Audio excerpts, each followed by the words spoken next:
Louvado seja nosso Senhor Jesus Cristo, para sempre seja louvado.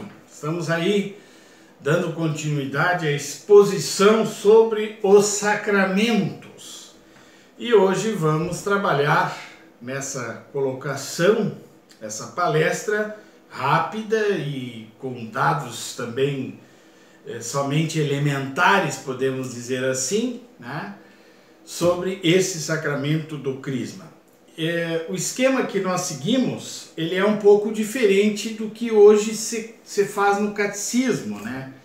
E você coloca, por exemplo, o sacramento da iniciação, batismo, crisma e eucaristia.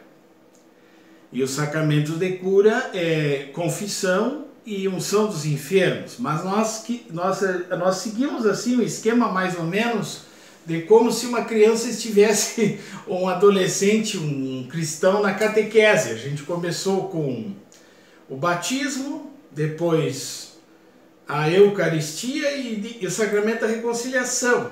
E agora vamos trabalhar então o sacramento do crisma, que ele é chamado devido justamente a ser o sacramento do fortalecimento do santo batismo.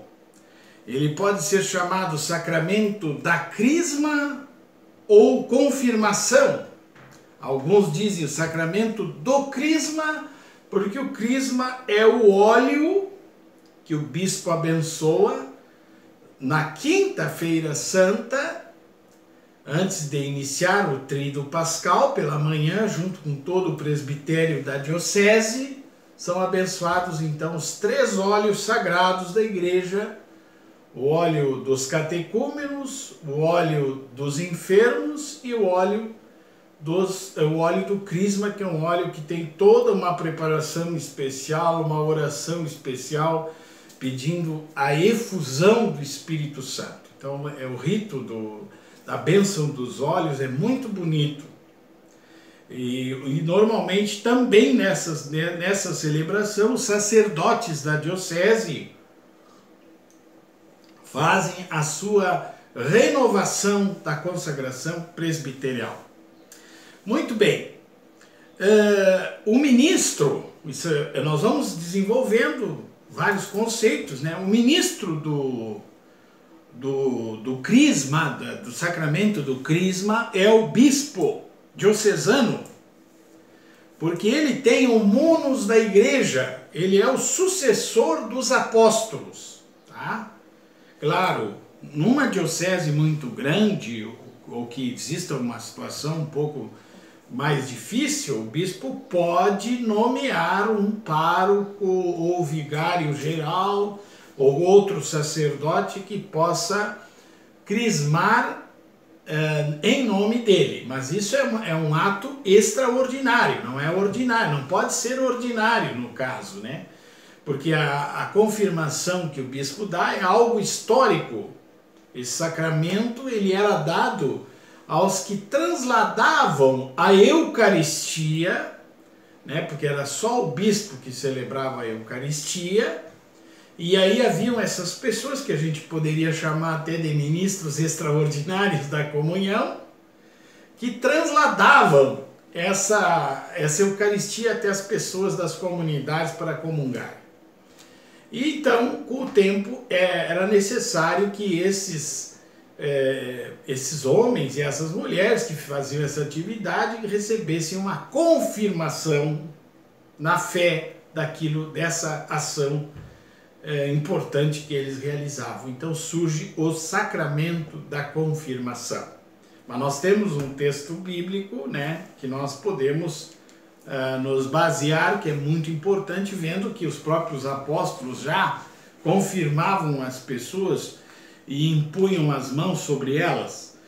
Atos dos Apóstolos, capítulo 8, os versículos 14 a 17, em Jerusalém, os apóstolos ficaram sabendo que a Samaria havia acolhido a palavra de Deus e lhes enviaram Pedro e João. Eles desceram e rezaram para que recebessem o Espírito Santo, pois ainda não havia descido sobre ninguém. Só estavam batizados no nome do Senhor Jesus. E impuseram-lhes as mãos e receberam o Espírito Santo. Então aqui é um texto que dá base a esse sacramento que nós estamos refletindo. Qual é o efeito desse sacramento sobre o cristão batizado? Então, claro, o batismo é o primeiro sacramento, né? Não, é o início, é a entrada na vida cristã. Vamos dizer assim, bateu a carteirinha como cristão pertencente à comunidade dos fiéis que acreditam em Cristo. Esse é o batizado. Então, o sacramento do crisma, ele fecunda e faz crescer o batismo. Por isso é chamado de confirmação. Então o termo confirmação vem justamente porque ele fecunda, quer dizer, você é um cristão batizado, mas o teu batismo vai se tornar fecundo, ou seja, tu vai te igualar mais a Cristo a partir desse sacramento. E vai ter Jesus Cristo como o teu orientador, o teu guia, né? Então ele é uma força para o seguimento de Cristo e sua proclamação. E esse sacramento é importante também, que nós, no sacramento, existem 3 sacramentos que imprimem caráter. O que é imprimir caráter? Que só acontece uma vez e não se repete mais. Que é o sacramento do batismo, sacramento do crisma, da confirmação, uma vez só também, e o sacramento da ordem. Quando o diácono, ou os presbíteros, ou um bispo recebem a ordenação, não se repete mais. Às vezes o pessoal pergunta, mas como é que um cardeal é ordenado, o papa é ordenado? Não, eles são bispos que têm missões diferentes dentro da igreja, né? A ordem episcopal é o munus do sacerdócio de Cristo, não tem mais o que atingir no sacramento da ordem a não ser episcopado. Agora existe uma diferença de cargos que são determinados, no caso, então, o bispo pode ser um bispo auxiliar, pode ser um bispo titular, ele pode ser um bispo emérito, ele pode ser um bispo que esteja trabalhando em alguma secretaria do Vaticano, ou uma outra função da igreja, ele pode ser um arcebispo, ele pode ser um patriarca, né? Ele pode ser o primeiro bispo de um país, né? E também pode ser cardeal. Então são titulações diversas para o mesmo sacramento. Mas nós não vamos tratar aqui do sacramento da ordem, né? A gente só está falando da importância do bispo para a crisma, né? E a sucessão dos apóstolos. E que esse sacramento imprime caráter. Então é uma pena, né? Desculpe eu comentar aqui um pouco sobre os irmãos evangélicos. Minha intenção não é falar mal de ninguém, nem coisa nenhuma, só que eu digo assim, eu sou como um vendedor de carro, que uma pessoa vem para mim com, sei lá, 40 mil reais, e ele me diz, olha, eu quero um carro para isso, isso e aquilo. Então o vendedor ele tem que ver o custo-benefício, qual é o melhor custo-benefício para essa economia que o freguês quer, né? Então eu tenho a Santa Igreja Católica com 7 sacramentos, a transmissão apostólica, né, que está à disposição. Então eu não posso, né, dizer que não seja o melhor. Eu vou pegar, por exemplo, um carro que tem motor 2.0, ele é muito mais potente que o motor 1.0. Né? É impossível, vai ser mais potente. 7 marchas, a Igreja Católica, cada marcha é um sacramento. E os nossos irmãos evangélicos têm a mania de dizer, não, se tu não for batizado nas águas, se tu não for batizado na nossa igreja, não é válido o batismo da Igreja Católica. Isso é uma grande ignorância, porque o batismo, a crisma e a ordem só acontecem uma vez. E por isso, esse sacramento da crisma, ele faz parte do processo, né, de iniciação cristã, porque os primeiros cristãos, eles eram batizados, eram confirmados e recebiam a Eucaristia. Tá? Os três juntos, não os primeiros cristãos mesmo, porque aí, como eu falei para vocês, esse sacramento ele foi um sacramento que foi amadurecido pela história dos cristãos que eram realmente confirmados na fé. Então não existe esse negócio de vou me batizar de novo na tal igreja, isso e aquilo. O batismo só é válido pela transmissão do mistério da Santíssima Trindade. Por exemplo, Testemunhas de Jeová, eles não acreditam em Jesus Cristo como Deus, então já não tem como o batismo deles ser válido. Os mormons, santos dos últimos dias, o batismo deles também não é válido, porque eles acham que o John Smith é que fez a revelação para eles da verdade. Então, isso é muito interessante que tem essas alterações todas aí. Vocês vejam como um sacramento vai complementando o outro, né? Tem pontos que eu não havia falado do sacramento do batismo e que agora, falando da crisma, que é a confirmação do batismo, então a gente é obrigado a comentar alguns aspectos que nós não havíamos comentado.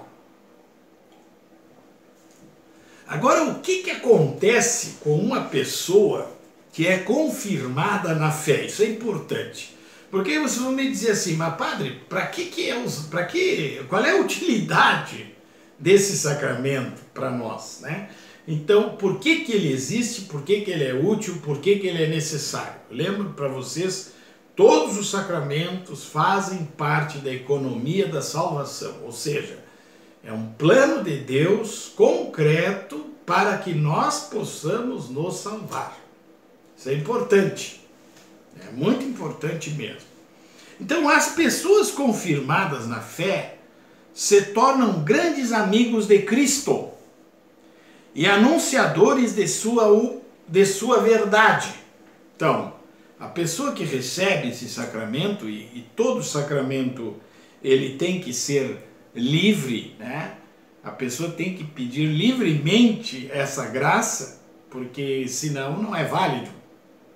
Aquela história que fazem dos casamentos caipira, que até eu fiz lá em Curitiba uma apresentação, era o pai da noiva com uma arma, né? E botando o noivo no compromisso de casar. Isso aí não existe.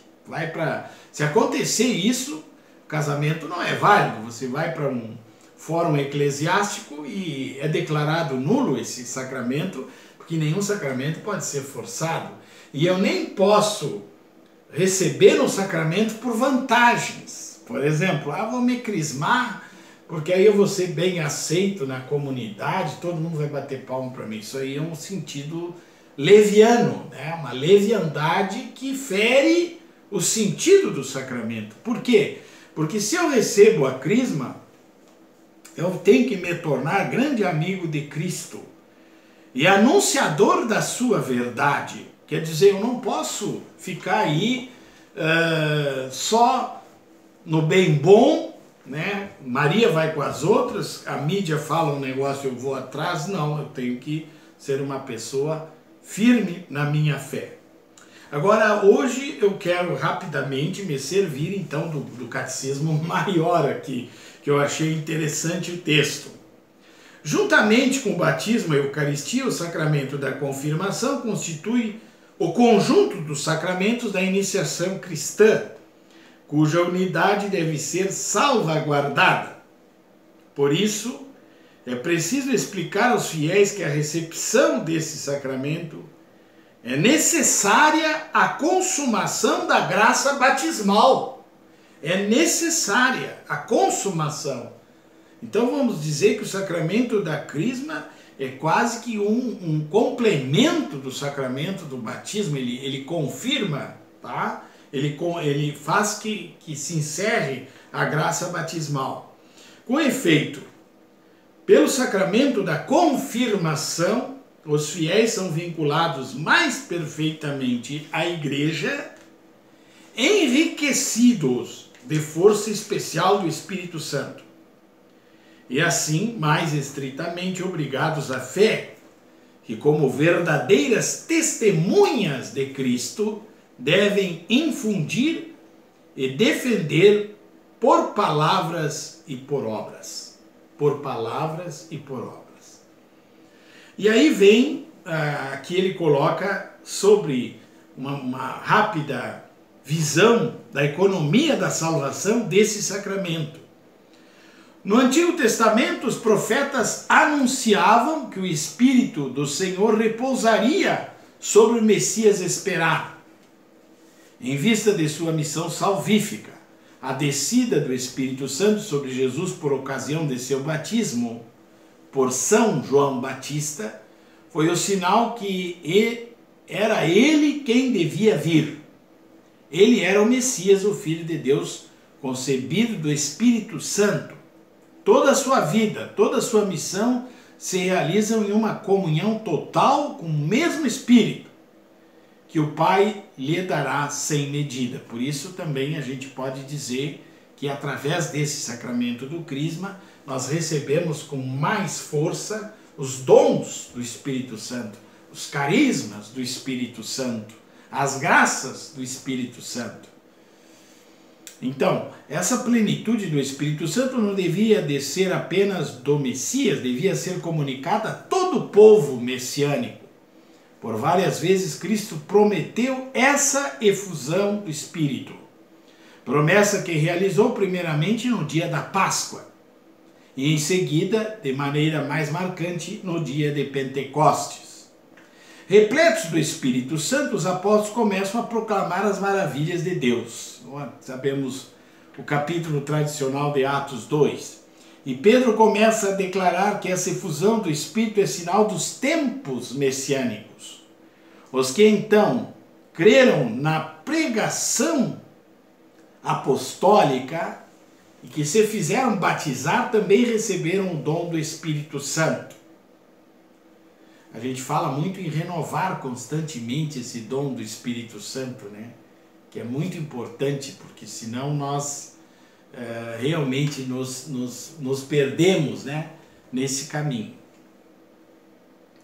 Desde então os apóstolos, para cumprir a vontade de Cristo, comunicaram aos neófitos, pela imposição das mãos, o dom do Espírito Santo, que leva a graça do batismo à sua consumação. Então, recomendaram que se fizesse essa imposição das mãos além do santo batismo. Tá? É por isso que na Epístola aos Hebreus ocupa um lugar entre os elementos da primeira instrução cristã, a doutrina sobre os batismos e também sobre a imposição das mãos. A imposição das mãos é com razão reconhecida pela tradição católica como a origem do sacramento da confirmação, que perpetua, de certo modo, a igreja a graça de Pentecostes. Então, como eu dizia para vocês, aquelas pessoas que necessitavam ser confirmadas na fé, então os apóstolos faziam a imposição das mãos sobre elas. É diferente da ordenação também, imposição das mãos, mas aí os apóstolos pediam a graça que eles tinham, a graça apostólica passasse para os homens que eram também dignos, né, de darem continuidade à sua ação apostólica. Bem cedo, para significar o dom do Espírito Santo, acrescentou-se a imposição das mãos a unção com óleo perfumado, o óleo do crisma. Essa unção, que é feita na testa pelo bispo, ilustra o nome de cristão, que significa ungido. Claro que no batismo a criança é ungida no peito com óleo dos catecúmenos. E é feita uma pequena confirmação, também com óleo do crisma, na testa da criança, mas não é o sacramento do crisma em si. É uma força maior para que ela possa dar continuidade à sua caminhada como cristã. esse rito de unção existe até nossos dias, tanto no Oriente como no Ocidente. Por isso, no Oriente, esse sacramento é chamado crismação, unção com crisma, ou miron, que significa crisma. No Ocidente, o termo confirmação sugere que esse sacramento, ao mesmo tempo, confirma o batismo e consolida a graça batismal. Aí nós temos mais alguma coisa sobre o rito da confirmação, mas eu gostaria daqui de dizer, né, quem se lembra, quem foi crismado, eu fui Dom Ângelo Munhol, bispo já falecido, segundo bispo de Bagé. Meu padrinho foi meu próprio pai, que me levou para ser crismado. Tá? É bom sempre a gente se recordar desses fatos. Então o bispo, no rito romano, o bispo estende a mão sobre o conjunto dos confirmandos, gesto que desde o tempo dos apóstolos é o sinal do dom do Espírito. Cabe ao bispo invocar a efusão do Espírito Santo. Então eu vou ler a fórmula para a gente se motivar mais, para renovar mais esse sacramento que nós recebemos, né? Deus Todo-Poderoso, Pai de nosso Senhor Jesus Cristo, que pela água e pelo Espírito Santo fizesses renascer esses vossos servos, libertando-nos do pecado, isso é importante, a libertação do pecado. Enviai-lhes o Espírito Santo Paráclito. Dai-lhes, Senhor, o Espírito de sabedoria e inteligência, vem os dons, né? O Espírito de conselho e fortaleza, o Espírito da ciência e piedade, e enchei-os do Espírito de vosso temor, por Cristo nosso Senhor. Importantíssimo, né? E aí segue-se o rito essencial do sacramento. O sacramento da confirmação é conferido pela unção do Santo Crisma na fronte, feita com a imposição da mão. Então, o bispo unge já com a mão um pouco estendida sobre o crismando, né, que vai receber a crisma, e diz por essas palavras, recebe, fala o nome da pessoa, né, recebe por esse sinal o Espírito Santo, o dom de Deus, atipe signaculum doni Spiritus Sancti. Nas igrejas orientais, no rito bizantino, tem outro nome, uma outra maneira de fazer. E no final desse rito, o bispo dá saúda com a paz esteja convosco. E o crismando, a crismanda, né, responde contigo também. Tá? Tinha uma história, né, que o bispo dava um tapinha nos crismandos, né? Então tinha um bispo gordo, forte, dava ali um tapa meio reforçado, então os adolescentes tinham medo da crisma por causa do ósculo da paz, né? Mas até é bom para os jovens despertarem um pouco, de vez em quando, dar uma, como fazia o Padre Pio, né? O Padre Pio, quando via que alguém não estava muito atento, ele passava a corda ou um tapinha, assim, meio reforçado, para fazer a pessoa se acordar, né? Claro, isso aí é uma brincadeira só para a gente se animar um pouco. Então, esse ósculo, né, ele encerra o rito e significa e manifesta a comunhão da igreja com o bispo e com todos os fiéis. Então, por isso, é muito importante que seja o bispo que dê esse sacramento. É muito importante, porque o bispo é a igreja, ele é o centro da igreja, né? E nós, quando recebemos esse sacramento, nós estamos dizendo, bom, agora eu vesti realmente a camiseta de Cristo, eu sou do time de Jesus e não vou desistir jamais, eu quero continuar firme nessa minha caminhada como cristão. Então vamos ver, a confirmação aperfeiçoa a graça batismal, é o sacramento que dá o Espírito Santo para enraizar-nos mais profundamente na filiação divina, incorporar-nos mais firmemente a Cristo, tornar mais sólida a nossa vinculação com a igreja, associar-nos mais à sua missão e ajudar-nos a dar testemunho da fé cristã pela palavra, acompanhada pelas obras. Então é bem interessante essas pequenas definições. A confirmação, como o batismo, imprime na alma do cristão um sinal espiritual ou caráter indelével, razão pela qual só se pode receber esse sacramento uma vez na vida. O candidato à confirmação deve ter atingido a idade da razão, então nós não confirmamos crianças, tá? Deve professar a fé, ter consciência do que ele está professando, estar em estado de graça, deve ter se confessado, ter a intenção de receber o sacramento, aquilo que eu falava antes, não pode ser uma coisa assim, estou forçado, eu vou por conveniência, não. E estar preparado para assumir sua função de discípulo e testemunha de Cristo na comunidade eclesial e nas ocupações temporais, quer dizer, também nos trabalhos referentes à comunidade. Então, o rito essencial da confirmação é a unção com o santo crisma na fronte do batizado. E essa confirmação, ela marca essa pessoa para sempre como um verdadeiro seguidor de Jesus Cristo.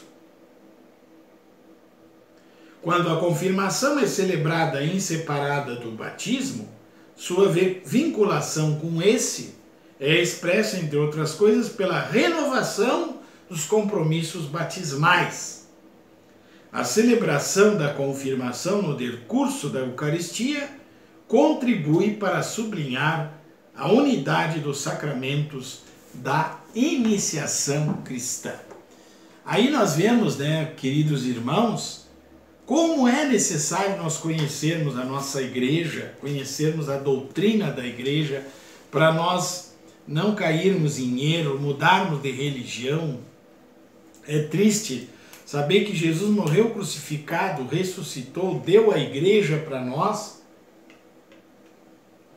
e qualquer um que aparece por aí, que oferece vantagens, mas cuidado com essas vantagens, porque são passageiras, e quem nos afasta da Eucaristia e de Nossa Senhora está fora da palavra de Deus, do plano de Deus. Me desculpem eu falar isso aqui, mas é a verdade, É a verdade.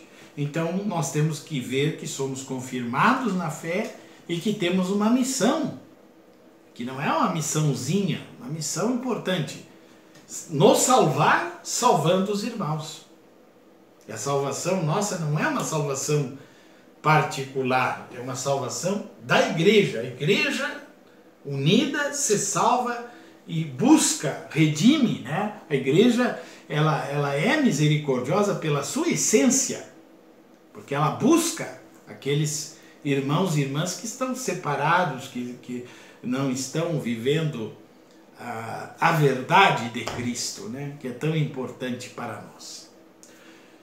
Irmãos, meu conselho de sempre, estudem mais, raciocinem sobre as questões da igreja, temos a Bíblia, os 2 catecismos, vários outros livros também, excelentes sites católicos que explicam os sacramentos, mas é sempre bom nos renovar na nossa fé, E eu peço que vocês divulguem o nosso canal, ofereçam esse canal para as pessoas que não conhecem a igreja, os mistérios da igreja. Nós vamos continuar os outros sacramentos, Vamos provavelmente amanhã tratar o sacramento do matrimônio, que é importantíssimo, o sacramento da família, e depois o sacramento da ordem, e finalizando com o sacramento da unção. Propaguem este canal, deem o seu like, o positivinho, aquele que tem ali, para ele crescer mais. Não é Cristo que tem que crescer, nós somos somente servos dele, ele que tem que crescer.